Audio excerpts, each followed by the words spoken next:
My name is Yvonne Lee, and I am a member of the OWCA Conference Committee. I will be moderating today along with Dwayne Theobald. He will be taking care of the tech issues that we undoubtedly will run into. During this session, Yinka Arawomo will facilitate a roundtable entitled Evolving Multimodality in Context, Defining an Online Writing Center. Before we jump in, we just want to go over a few participation guidelines. First, please note, as you probably heard, we are recording today's session. If you have a question but would prefer not to be recorded, please feel free to put your question in the chat. Also note that we do have sign language interpreters from More Interpreting LLC. The interpreters will be highlighted during the talk, but if you cannot see them at any time, please direct message myself or Dwayne, and we will make sure they come back on the screen for you. We do ask that you refrain from turning on your own audio unless you are speaking. However, please feel free to post any comments or questions in the chat at any time throughout the presentation. And then just a brief reminder how to access the chat. At the bottom of the screen, you click on the chat button, and that will bring up a new window with the where you can have the chat. Well, where you will see the chat. Okay, with that, I am going to turn it over to Yinka, and we'll get started. Yeah, hello everyone. Yeah, thank you so much for joining this roundtable conversation on evolving multimodality in context, defining an online writing center. So here's a quick overview of our time together. I will spend the first 10 minutes introducing myself and presenting my projects. We'll spend the next 30 minutes on interactive group activities. I will spend the last 5 minutes wrapping up. So my name is Yinka Arawomo. I go by Yinka to make it easier. So I'm currently a PhD candidate in the Department of English, Decomposition, and Rhetoric program at the University of Wisconsin-Madison. And I am also the TA Assistant Director of the Writing Center. So today we will be reflecting on and discussing how multimodality evolves based on exigencies. And in this instance, I'm looking at COVID. I define my use of multimodality and I examine it in 3 contexts: pre, during, and post-COVID, hopefully. Ultimately, I'm paying attention to how an exigency like COVID foregrounds the evolving nature of multimodality and also helps to define the online element of my writing center, even though we are a brick and mortar one. I also highlight lessons we can transfer as multimodality responds to exigencies other than COVID. Often, we think of multimodality in terms of our students writing assignments and the tutoring in multiple modes. But for this presentation, I use multimodality broadly to include the multiple modes of our spaces, the tools, and the activities, which highlights multimodality as integral to our writing center and not an addendum. So defining our writing center spaces as such can propel us to embrace the demands of working with students' multimodal projects. Also, it helps us to see how our multimodal writing centers are evolving and adapting to exigencies. So to do this, I created a multimodality in context template, and I shared it with some members of my writing center, the leaders. In the template, I provided 3 contexts: pre-COVID, during COVID, and post-COVID in the left column, and elements of multimodality in the upper row. So choosing the template makes it easy to observe these at a glance, even though it may be limiting in terms of fitting text into the grids. The follow-up questions were to help me understand participants' reflection and lessons we could transfer to other identified exigencies. I synthesized participants' answers here. It will also give us a sense of what we are expected to do when we work on our template. I will highlight significant points so that I don't overwhelm us with a lengthy data commentary. So when we look at the types of writing center, typically we are a brick and mortar writing center within a 4-year college. So the online elements of our identity were limited. For instance, participants used such terms as optional, some elements of online. So this described this. So during COVID, we became a fully online writing center with a shutdown. Post-COVID, we are still brick and mortar, but we now have a more vibrant online component with the virtual meetings and the written feedback. Our scheduling tools. So before COVID, scheduling involved emails for distributing drafts to instructors, WC online, telephone scheduling, chat services. With COVID, it strictly became the WC online. Post-COVID, WC online has remained the main tool for scheduling, but our students can also walk in for drop-in sessions in satellite locations. They can call the receptionist to help them schedule. Then they can also send emails for scheduling. So we see that the online element is constant for scheduling, but has evolved with WC online being stable, which makes it more effective to avoid conflicting schedules and track sessions reports. Our one-to-one services. Before COVID, this took place in physical spaces in the main center and different satellite locations. Our students could schedule in advance for the main center and they could walk in at the satellite locations. We add some online one, which include the Skype and email feedback. So that was what we were using before COVID, just Skype and the email feedback. However, during COVID, an online writing center emerged and it replaced the in-person instruction. So we had the virtual meetings and the written feedback.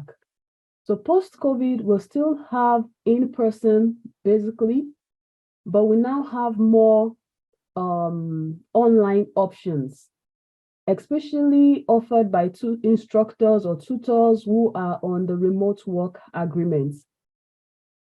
So our online instruction now looks different. We have the virtual meetings and the written feedback, and we use the Zoom as backup. So group sessions.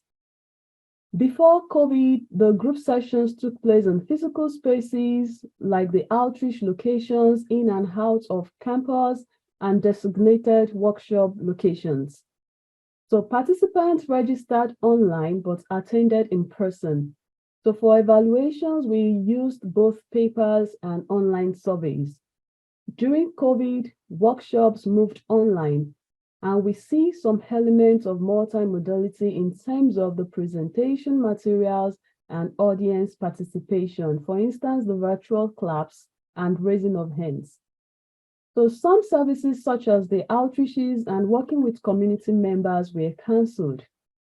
Post-COVID, we have these in person, but we now have more online options and hybrid sessions. So for the instructors training, before COVID, our trainings, which include the ongoing education, OGEs, the pro seminars, and the staff meetings were completely in person. So during COVID, we initially started with the in-person, and with the shutdown, the training became online. So post-COVID, it's been hybrid. So the first in-person meeting we had since 2020 was on March 3rd, 2023. So instructors with remote work agreements and those who traveled or those who called in sick could join us online. So the March 31 meeting we initially planned to be in person. Because of the weather forecast in Madison, we had to move online almost 5 hours before the meeting. So that's a summary of my participants' responses, emphasizing how multimodality is evolving and how our online identity became more defined. So we are going to transition to the interactive session, which is the second part of our discussion. So we have both small and large group activities.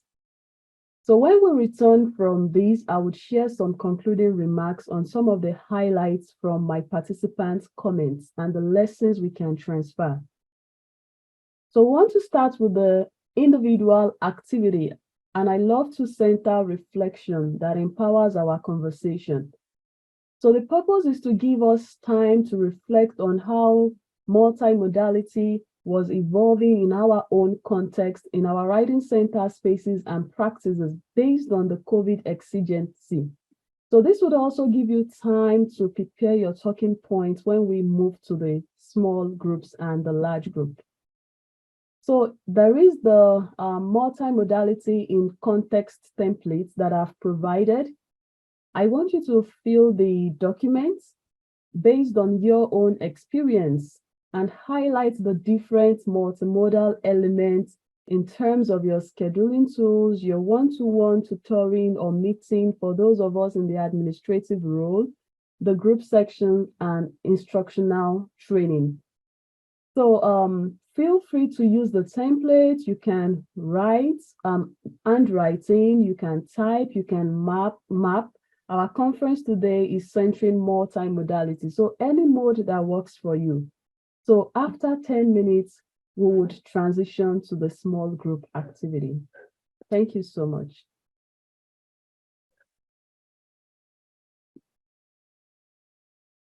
Yeah, thank you so much, everyone. I hope we had an enriching conversation. So much to learn. This last 10 minutes, we'll spend it in the large group, just bringing back to the big house what we discussed in our groups. So you can just talk about anything that interests you. Basically, the lessons we learned and the implication for our writing center. Yeah, so let's share some important points that emerged from our small group discussion.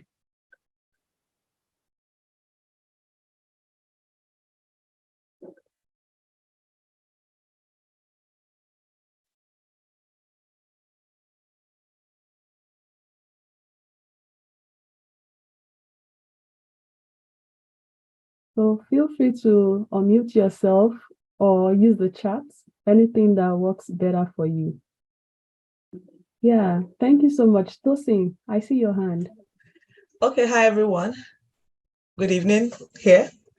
I was sharing in my group and I said that for us in our writing center, we saw significant changes pre, during, and post-COVID. Prior to the COVID-19 pandemic, we were mainly a hybrid system. We had in-person and we used Skype basically for the online tutoring. But I think as tutors generally, we never saw our importance, or I for one, never saw the importance of my role within the university community until COVID struck. And I think with COVID, I realized how relevant our roles are as writing center tutors, because we became a lifeline to so many students. And we have a system whereby for particularly hard sciences and other disciplines, students must publish before they can graduate, and they have to publish in highly recognized journals. And during COVID, I think most of these resources they relied on prior to COVID, they became difficult for them to access, and we had lots of patronage with the Writing Center. And I think the COVID-19 pandemic for our writing center also exposed us to the use of various tools. I said in my group, I never for once thought about the importance of multimodal feedback in tutoring. But during COVID, I realized how important it was and how impactful it was in helping students generally when it comes to tutoring.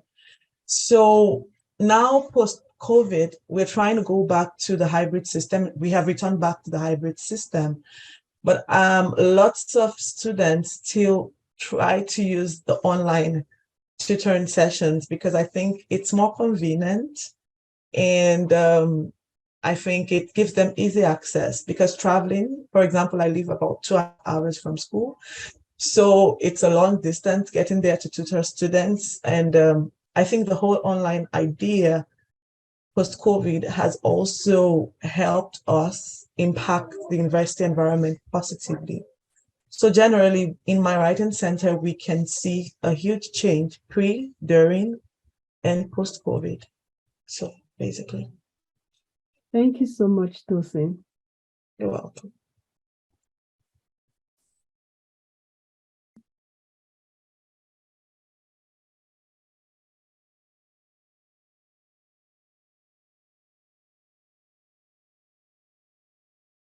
Please, you can jump in.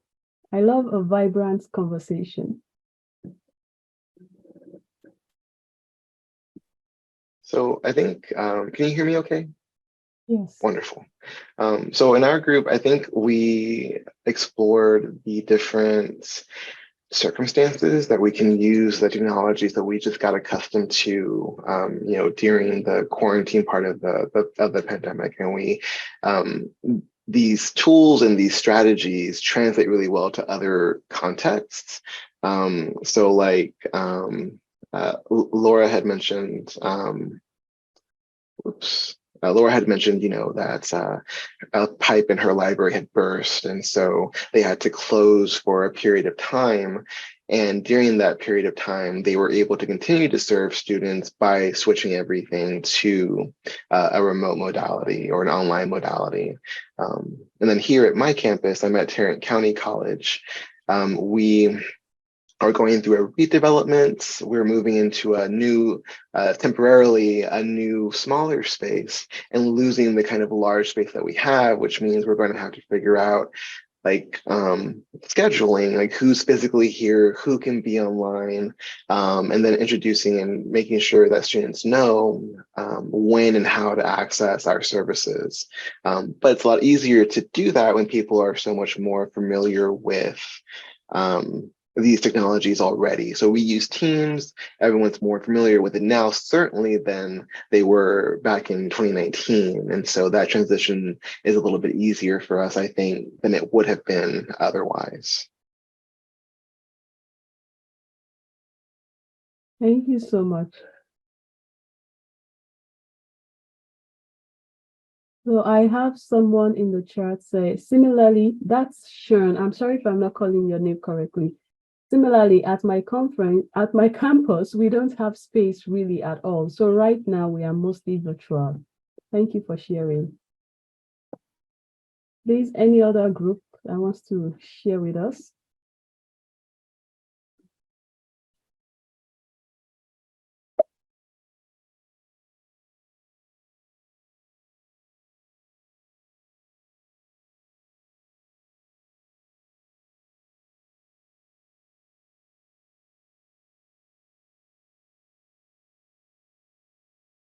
Yes, do we have any other idea before I move to the concluding part?